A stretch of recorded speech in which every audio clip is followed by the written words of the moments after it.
Assalamualaikum warahmatullahi wabarakatuh. Saya Samsani Nur Azhara dari kelas 12 IPS 5 ingin mempresentasikan tentang beriman kepada kode dan kodar. Pengertian kode. Kode adalah keputusan atau ketetapan suatu rencana dari Allah Subhanahu wa Ta'ala untuk dilaksanakan.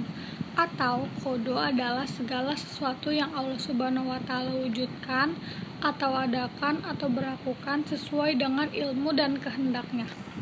Pengertian kodar. Kodar adalah rencana yang telah diberlakukan oleh Allah Subhanahu wa Ta'ala terhadap makhluknya sehingga tidak dapat diganggu-gugat.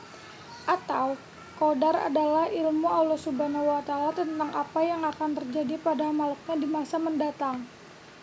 4 hal yang berkaitan dengan kode dan kodar. 1. Takdir.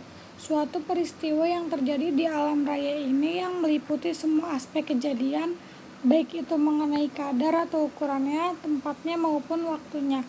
Takdir dibagi menjadi 2, takdir mubram dan takdir muallaq. Takdir mubram, takdir yang tidak dapat dirubah seperti jodoh, kematian, hari kiamat, dan jenis kelamin. Takdir muallaq, takdir yang dapat diubah seperti bodoh atau pintar, kaya atau miskin. Yang kedua ada ikhtiar, terus berdoa dan meminta kepada Allah Subhanahu wa Ta'ala.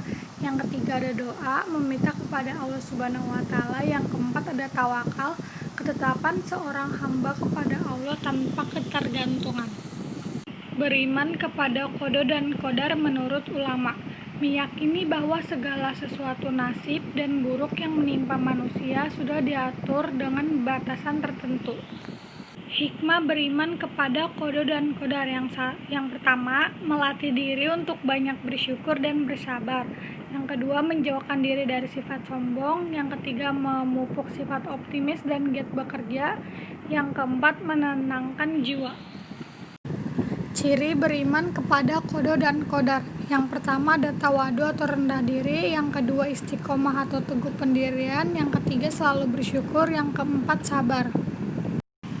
Fungsi beriman kepada kode dan kodar. Yang pertama menjadi optimis. Yang kedua membuat orang penuh motivasi. Yang ketiga menjauhkan orang dari putus asa. Yang keempat membuat orang sukses meraih cita-cita. Cara mengubah takdir muallaq. Yang pertama berdoa kepada Allah Subhanahu wa Ta'ala, yang kedua bersedekah, yang ketiga mempererat tali silaturahmi, yang keempat bersolawat kepada Nabi.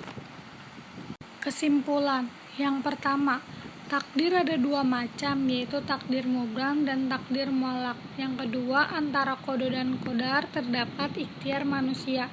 Yang ketiga, iman kepada kode dan kodar membuat kita optimis. Yang keempat, kita harus bersabar atas apa yang menimpa kita.